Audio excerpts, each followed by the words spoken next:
La geósfera. La parte interior de la Tierra, llamada geósfera, presenta una serie de capas concéntricas que rodean el núcleo. Sin embargo, el hombre no ha podido llegar hasta las profundidades. Parece que es más fácil volar en el espacio que alcanzar más de 15 kilómetros bajo tierra. Por esta razón, la información que poseemos sobre el interior de nuestro planeta nos llega a través de métodos indirectos, como el estudio de los fenómenos sísmicos, es decir, de los terremotos y las actividades volcánicas. Veamos. Por adentro, la geósfera. La geósfera está formada por tres capas internas, el núcleo, el manto y la corteza. Esta última parte es una capa superficial muy delgada que se denomina también litosfera. El núcleo, la capa más profunda, es una gran bola de hierro fundido y solidificado. También tiene una temperatura similar a la de la superficie del Sol y se mueve más rápido que el planeta. Se divide a su vez en dos secciones, el núcleo interno y el núcleo externo. El núcleo interno se conforma por los metales más pesados, principalmente hierro y níquel. A pesar de estar sometida a altas temperaturas, más de 4500 grados centígrados, los metales se hallan en estado sólido. También, debido a la presión elevada del centro, el color el calor propio que emana de la Tierra es producido por reacciones radiactivas similares a las de los otros astros. El núcleo externo está formado por metales, en especial hierro y níquel, también oxígeno. Por las elevadísimas temperaturas se mantienen en estado líquido, en permanente proceso de fusión y genera el campo magnético de la Tierra. La geología es una ciencia que tiene dos ramas que se dedican al estudio de las rocas: la petrología, que se focaliza en el análisis del origen y naturaleza de las rocas, y la petrografía, que investiga sobre todo su aspecto externo y su composición. El manto está formado por un tipo de rocas llamados peridotitas, que poseen minerales ricos en hierro, magnesio y silicio. Es la capa más grande, ya que conforma el 80% del volumen de nuestro planeta. Según su profundidad, se observan zonas sólidas y otras de roca fundida. Se divide en tres secciones. El manto superior es la zona externa, conformada por materiales sólidos. En ella se originan los focos de los terremotos. La atmósfera es la parte media, conformada por materiales fundidos debido a la elevada temperatura y a la presión. Esta consistencia magmática le otorga un carácter inestable, origen de fenómenos tales como plegamientos montañosos, desplazamiento de los continentes, formación de los volcanes, etc., que modifican la estructura de la superficie terrestre. La mesósfera es la sección más profunda del manto y está formado por rocas en estado sólido. La corteza o litosfera es la capa superficial abundante en oxígeno, silicio y aluminio. Según los materiales que la componen, se divide en superficial o corteza externa.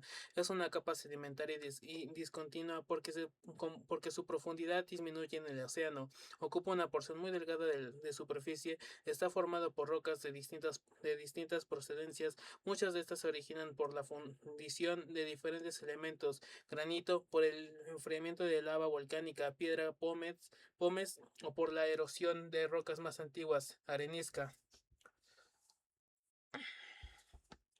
Es rica en silicio y magnesio. En esta zona se producen los procesos orgánicos que dan origen a la vida. Intermedia o cial. Es una zona intermedia y discontinua porque no existe en el océano. Está formada por granito y aluminio, y es la que conforman los continentes, ya que sale a la superficie en forma de montañas rocosas cubiertas por sedimentos. Interna o cima es una parte interna de la corteza que forma una capa continua alrededor del manto. Está constituida por basalto y sedimentos, pero también tiene hierro, silicio y magnesio. ¿Sabías que la corteza terrestre es la capa que se ya sometida tanto a las presiones internas procedentes del manto, que originan terremotos y erupciones volcánicas, como a las externas, las fuerzas atmosféricas y de los otros astros como el Sol, la Luna y otros planetas, y a las acciones del hombre? El estudio de las capas interiores de la Tierra pudo realizar a partir del análisis de la desviación de las ondas sísmicas. Estas se manifiestan a través de desviaciones que llevan el nombre de sus descubridores: la discontinuidad de Mohorovičić que separa la corteza del mundo, la de Gutenberg, que divide el manto del núcleo, y la de Weinert, que separa el núcleo externo del interno. Una mole de rocas. La litosfera está constituida por una gran variedad de rocas de diferentes origen y composición. Estas tardaron millones de años en formarse, y su estudio nos permite acercarnos al conocimiento de la historia de nuestro planeta. Es poco frecuente identificar a las rocas en la superficie del terreno. Esto ocurre porque el suelo y los aluviones los ocultan. En este esquema puede apreciarse una capa de rocas en afloramiento. Para descubrir las otras es necesario abrir pozos de mina muy profundos o bien aprovechar otras circunstancias que ofrece el terreno.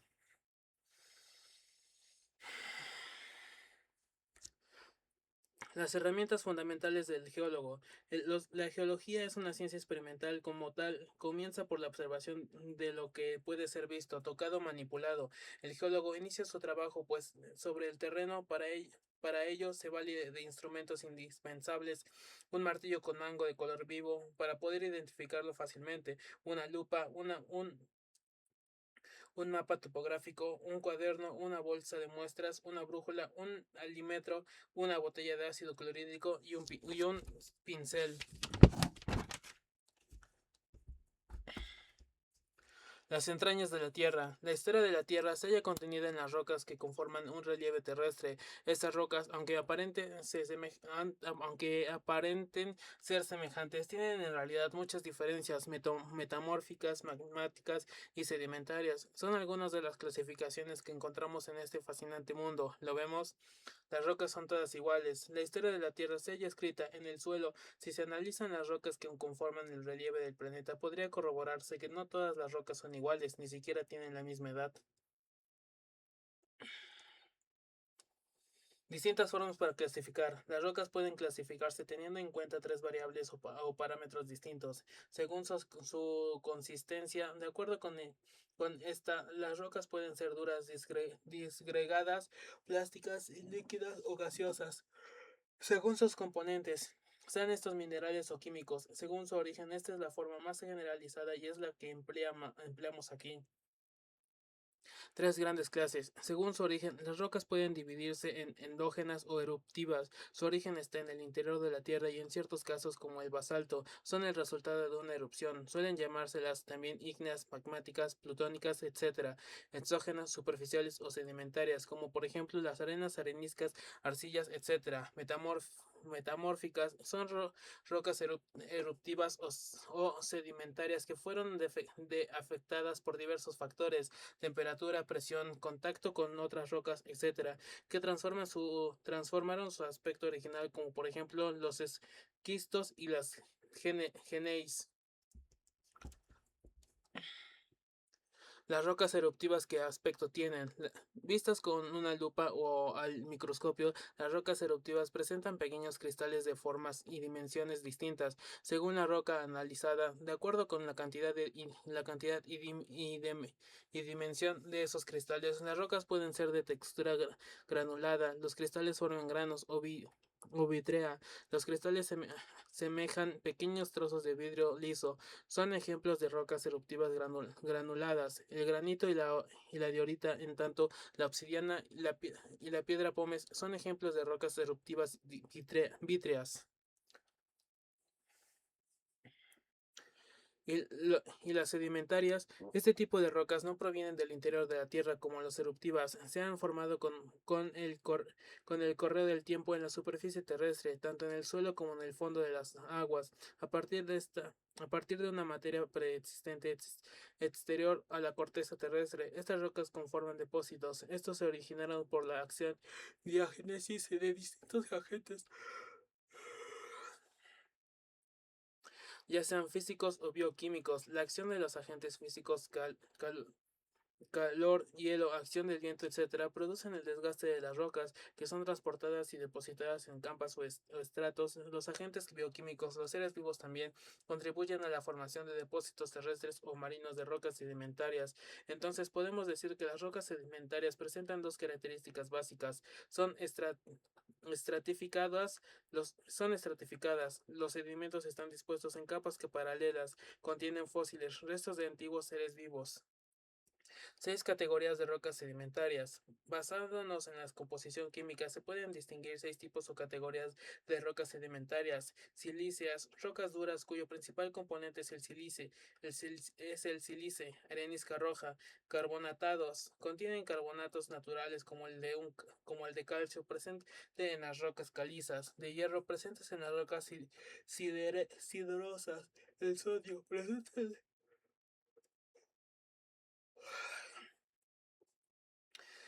presente en las natrones, rocas parecidas a la sal, dobles de calcio y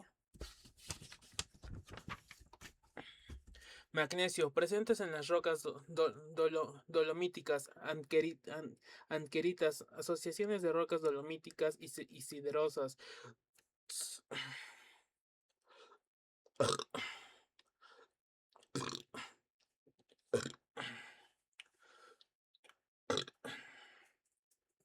Arcillosas, rocas blandas que pueden rayarse con una uña, arcilla o con un elemento cortante, bauxitas. Salinas, rocas blandas como la sal de gema y yeso y las sales de potasio. Fosfatadas, ricas en fosfato de calcio. Ferríferas, contienen un mínimo de 10% de óxido de hierro, son de color pardo rojizo y a veces verde. Lateritas piritas, carbonadas, contienen carbono en grandes proporciones, se utiliza como combustible. Turba, lignito, hulla, antracita, ámbar, petróleo y gases naturales. Rocas que cambian. El mármol, gneis y los micasquitos son ejemplos de rocas metamórficas. La primera de ellas provienen de rocas sedimentarias, las otras dos de rocas eruptivas. Las rocas sedimentarias eruptivas se forman en condiciones de temperatura y de presión bien denominadas. Después, con el curso del tiempo, estas condiciones físicas se transformaron y en consecuencia las rocas cambiaron de aspecto y de naturaleza. Esta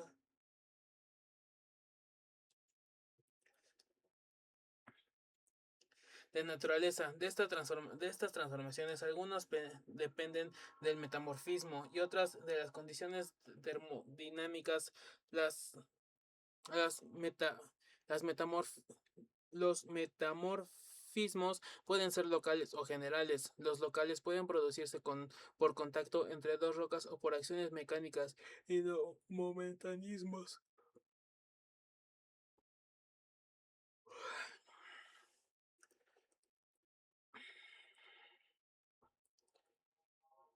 Las condiciones termodinámicas se establecen a partir de las relaciones entre los fenómenos caloríficos y los fenómenos mecánicos. Los procesos de transformación, según las condiciones termodinámicas, siguen los siguientes pasos. 1. Bajo temperatura se produce una alteración de las rocas eruptivas y una sedimentación de restos minerales variados. Entre los 50 y los 250 grados se produce la diagénesis. 3. Entre los 250 y los 750 grados se produce el verdadero metamorfismo, que pueden ser de contacto dinamometamorfismo general o de hundimiento. Más allá de los 750 grados se produce la fusión entre el metamorfismo y la fusión. Se ubica la anatetsia, que significa hacer fundir. El ciclo de las rocas se llama así al proceso que atraviesa las rocas eruptivas o ígneas, sedimentarias y metamórficas para transformarse unas en otras. Este ciclo se lleva a cabo por la acción de agentes externos, agua, viento, lluvias, que mantienen la erosión, desgastan las rocas preexistentes. Estas dan origen a los sedimentos que serán la base de las nuevas rocas sedimentarias. Luego, las rocas sedimentarias se depositan en el interior de la corteza. Allí son sometidas al calor y a elevadas presiones. Como consecuencia se funden y después se cristalizan, cuando dando lugar a las rocas ígneas o eruptivas. Finalmente, las ígneas y las sedimentarias, debido a la compresión sufrida por grandes presiones, se convierten en rocas metamórficas.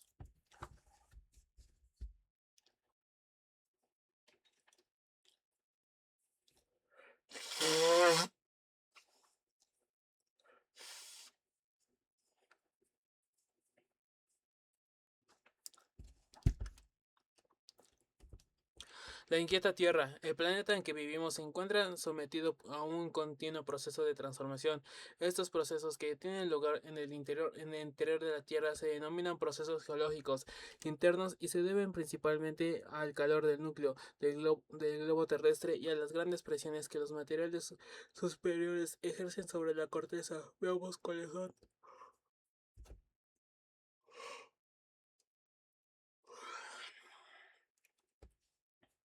Una estabilidad aparente, aunque no nos demos cuenta, las masas continentales sufren continuos desplazamientos horizontales y verticales. Los horizontales presionan los materiales del sedimento y producen plegamientos, ondulaciones y fallas. Constituyen los movimientos orogénicos que forman las cordilleras. Así, en las regiones montañosas actuales o en las zonas de antiguas montañas se observa que los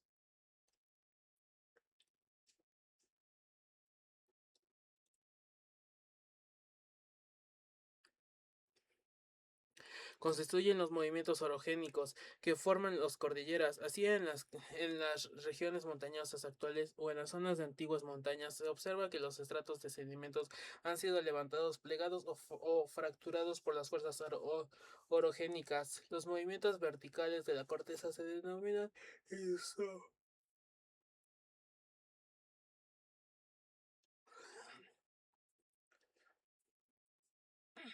Son constantes y algunos estudios del tema los comparan como una respiración lenta de la Tierra que eleva y deprime rítmicamente la corteza. En algunos lugares del planeta se puede observar su acción, como en Grecia, donde se han encontrado vestigios de ciudades sumergidas en el mar Egeo.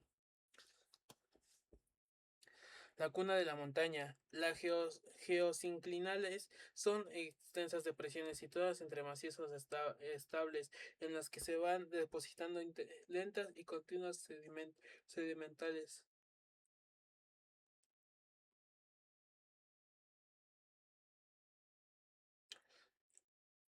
La cuna de la montaña. Las geosinclinales son extensas depresiones situadas entre macizos estables, en la que se van depositando lenta y continuamente sedimentaciones. El peso de los materiales va hundiendo el fondo de la geosinclinal y llega a los sedimentos a zonas profundas, donde se transforman por los gases magnéticos. De este modo se preparan los materiales para ser plegados. De la estructura, profundidad y forma.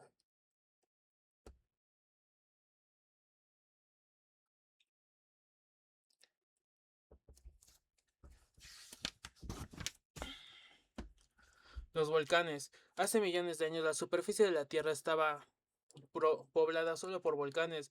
Estos se originan por la fuerza de expulsión de magma del interior del manto, cuando la corteza se abre forzada por la contusión.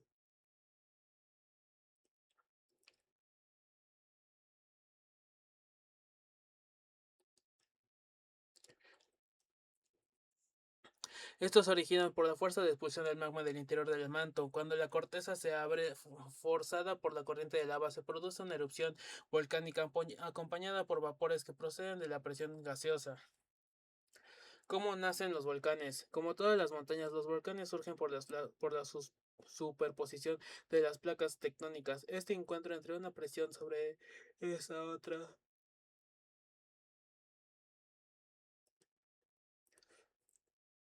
Una vez que se endurece el magma, esta forma las rocas ígneas que pueblan la corteza. Algunos se encuentran en actividad permanente, como en Hawái. Otros tienen una frecuencia de erupción que los mantiene estables durante cientos de años.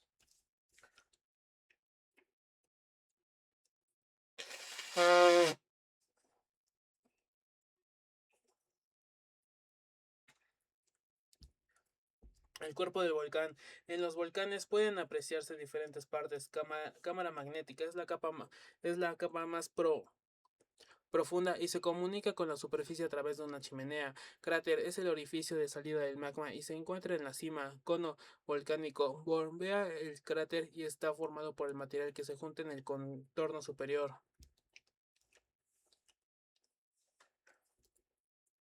Peligros de la erupción. Las erupciones volcánicas no deberían ser un peligro, sin embargo, los trastornos que provocan son enormes, en especial debido a la inconsciencia del hombre. Existen zonas inmediatas a la base de un volcán que debería permanecer despoblados, ya que su actividad genera una transformación extrema de esa región. Los cinemas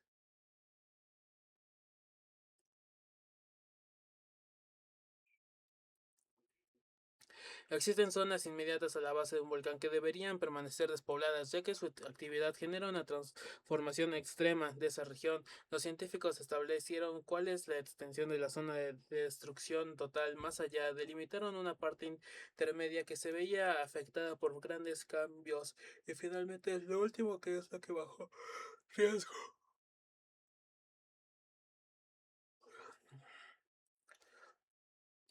Las poblaciones humanas desatienden esta advertencia ubicándose en las proximidades para obtener terrenos fértiles. Los regalos del volcán.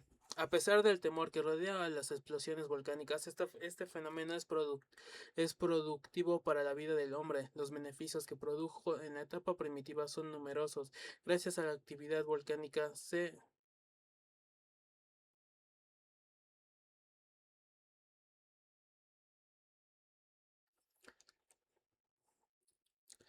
son numerosos. Gracias a la actividad volcánica se originó el proceso de que cambió la atmósfera terrestre, modificando su constitución, que ahora concentra oxígeno. Por otro lado, se formaron sustancias minerales procedentes del magma, que fueron fundamentales.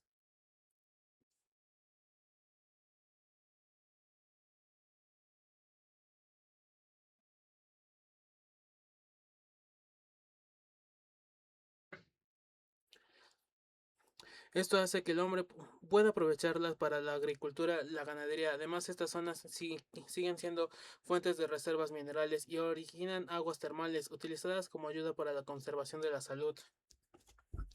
¿Cómo afrontar una erupción volcánica? Como primera medida, las comunidades que viven en zonas de vulcanismo deben aprovechar los periodos de quietud para elaborar medidas preventivas de contingencia y evacuación. Asimismo, deben contar con técnicos especializados para la certera predicción del fenómeno y aspecto es muy importante. Ya. Importante que dicho anuncio se haga público con la suficiente anticipación para para que la población cuente con el tiempo necesario para poner en práctica las medidas preventivas previstas.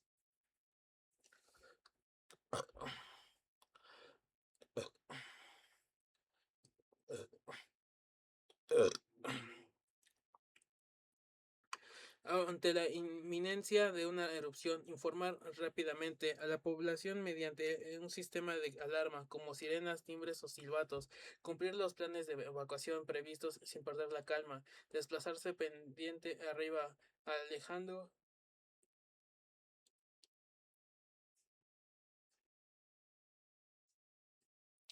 Ante la caída ante la queda de ceniza volcánica, refugiarse bajo techo resistente y con buena inclinación y guardar allí hasta que cese el fenómeno, mantener los ojos cerrados y respirar a través de una gasa húmeda con agua o vinagre para evitar el paso de polvo y gases volcánicos. No se, no se debe circular en automotores, permanecer bajo techos riesgosos, transitar por valles volcánicos, ya que por ellos descienden los flujos incandescentes y de todo.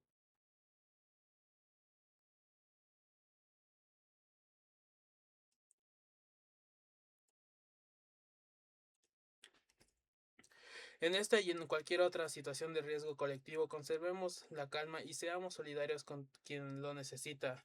En la actividad volcánica pueden distinguirse dos procesos, uno principal y otro secundario. El primero se caracteriza por los fenómenos sísmicos de poca intensidad, como ruidos y explosiones subterráneos y deformaciones en las zonas próximas al volcán. El proceso secundario que procede al principal comprende fenómenos como los fumes.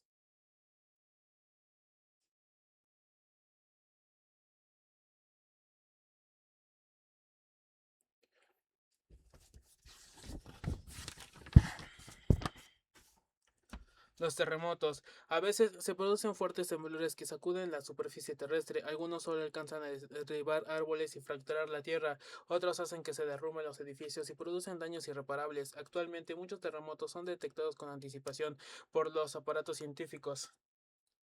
¿Cómo se producen? Los terremotos o sismos se producen por la presión que ejercen las placas de la litosfera. Cuando una choca contra otra, ejerce una fuerza sobre el borde.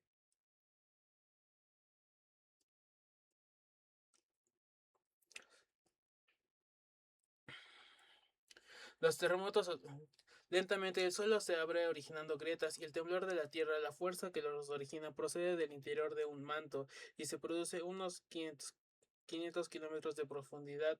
El punto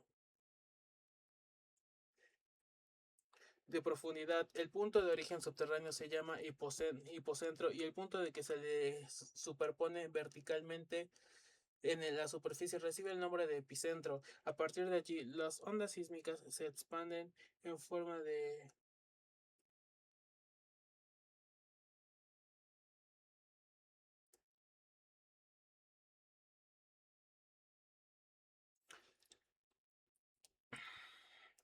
intensidad sísmica es la fuerza o violencia del movimiento de la Tierra en una región en función de los efectos que provoca el sismo en las personas y en las cosas. Se mide en la escala Mercalli, Mercalli modificada de 12 grados. Magnitud sísmica es una medida que está relacionada con la energía total liberada por un sismo. Se mide en la escala Richter, la cual no tiene un límite superior, pero no suele pasar el grado 9.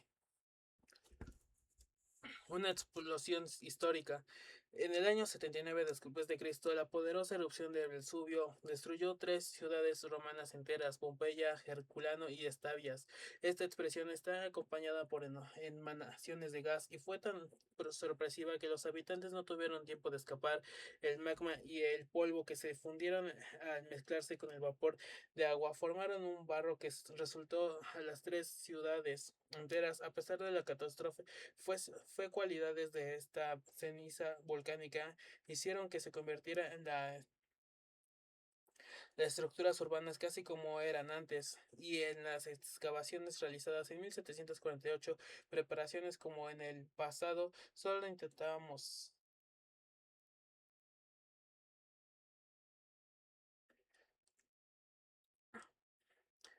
En las excavaciones, los científicos hallaron fósiles humanos y construcciones perfectas que permitieron un conocimiento preciso en esta etapa de la historia de la humanidad. Un terremoto marino. Cuando el origen subterráneo de las vibraciones se encuentra bajo la plataforma marítima, el fenómeno se llama maremoto o tsunami. En este caso, los ondas sísmicas originan alas gigantes.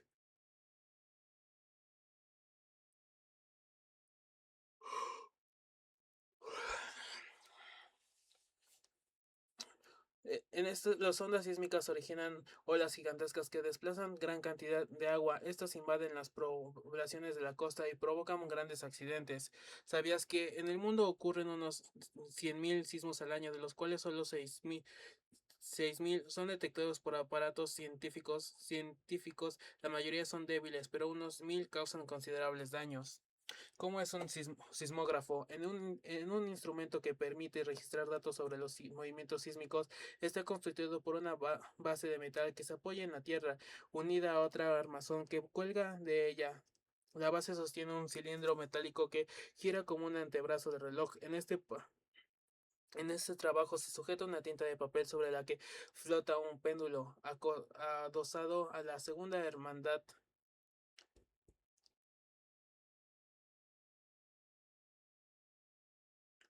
La segunda armazón. Este péndulo se encuentra fijo por un resorte y en su extremo lleva atada una aguja. Cuando la tierra tiembla, las dos piezas metálicas se mueven. El péndulo permanece fijo gracias al inestable mediante las que se miden la intensidad y la duración del terreno. ¿Qué hacer antes de un sismo? Conocer y ubicar las llaves generales de gas, electricidad y agua y corriente. Poner en lugares visibles los números telefónicos de bomberos, hospitales y centros de salud para pedir ayuda si es necesario. Los enfermos con tratamientos especiales deben tener medicinas en dosis suficientes para varios días. Poseer reservas de garrafas, combustibles, velas, lámparas, linternas, fósforos, radio, portátil y pillas de nuevo y pilas de repuesto envueltas en plástico en la heladera. Es Vale. una probadita, Ángel. Aguanta. Ya te la dejo. Tener conocimiento de algún radioaficionado.